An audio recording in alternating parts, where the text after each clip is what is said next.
Ci troviamo in Smolas, nel paradiso dei golfisti, uno dei 10 campi più belli da più di 30 anni e punto di riferimento per questo sport in Sardegna. In mia compagnia Stefano Arricca, delegato regionale Federgolf. Buonasera Stefano e grazie per averci invitato. Ciao Lara, è un piacere enorme avervi qua, tra il nostro circuito golfistico, uno dei campi più belli, l'hai detto tu, in mezzo alla clorofilla, siamo felici di ospitarvi qua. Stefano, che gara si svolge oggi a Smolas? Oggi è una gara particolare, fate conto che ogni domenica c'è, noi generalmente in tutta l'Italia, ma anche in Sardegna in particolare, organizziamo gare di golf. Questa è una gara di golf organizzata un po' particolare con una partenza shotgun, come si suol dire, cioè si parte tutti insieme e si finisce tutti insieme e c'è in premio la bellezza di poter piantare un albero in questo bel circuito. Torniamo un attimo al discorso sport. In regione si parla di campi da 6 a 9 buche per incentivare questo sport. In molti non sono d'accordo. Qual è la tua opinione? Peggio ancora, parlano di 3 addirittura, anche 3, 6, 9 buche. Sostanzialmente hanno preso un abbaglio in questo senso. I campi da golf sono minimo a 9 buche convenzionali, ma ovviamente per parlare di un campo da golf che può essere visitato dal turista golfista si parla almeno di un campo a 18 buche. Per cui parlare di turismo golfistico in campi a 3, 6, 9 buche credo che abbiano sbagliato il target i nostri politici regionali, ma senza polemiche, ci siamo noi qua per aiutarli a fargli capire cosa vuol dire oggi fare turismo golfistico. A proposito di turismo, qual è secondo te la differenza tra Italia e il resto del mondo per quanto riguarda il golf? Intanto devo fare una precisazione che forse gli spettatori che vi seguono potranno anche capire. Il golf è il gioco più, scusate il bisticcio di parola, è lo sport più giocato al mondo. I turisti golfisti veramente si parla di un'ottantina di milioni di turisti golfisti che si muovono in giro per il mondo.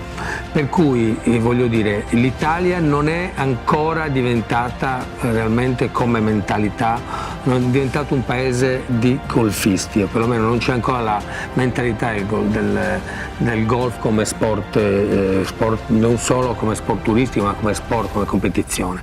Fortunatamente la Federazione Italiana Golf attraverso il suo presidente è riuscito ad avere un importantissimo, ma forse anzi il più importante evento golfistico nel mondo. Per chi non lo conosce si chiama la Ryder Cup, per chi non lo conosce parliamo della terza competizione a livello sia mediatico che di importanza nel mondo, dalle Olimpiadi primo, al secondo c'è il campionato del mondo, come terzo evento c'è la Ryder Cup.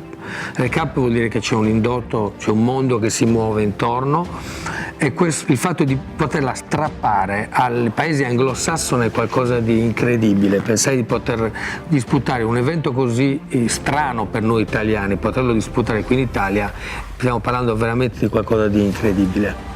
Un consiglio a chi vuole affrontare questo sport e invece l'errore che uno non deve mai commettere per giocare, diciamo, nel migliore dei modi. Allora, partiamo dal secondo. Vorrei dire che questo è uno sport, dobbiamo un po' buttare il muro di questo che ci abbiamo intorno noi come golfisti, che sia uno sport per pochi, uno sport d'elite. Oggi giocare a golf è equivalente ad andare in palestra, fare scherma, le attrezzature si trovano a pochissimo prezzo, ci sono tutta una serie di incentivi che i circoli danno ai neofiti, a chi vuole iniziare, a chi vuole venire per la prima volta a giocare, per cui lasciamo perdere il fatto che sia uno sport per pochi, uno sport per tutti, come lo è intorno in giro per il mondo, per tutti i golfisti, per tutti i turisti che vogliono iniziare facendo i viaggi in giro per il mondo. La bellezza è che ovunque tu vada trovi un campo da golf.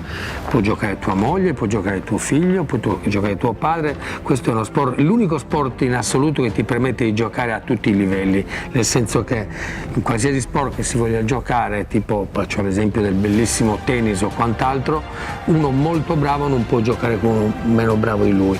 Si può giocare a golf a tutti i livelli proprio perché giochi con il tuo handicap, giochi contro il campo. questo è molto importante perché è aggregante sostanzialmente.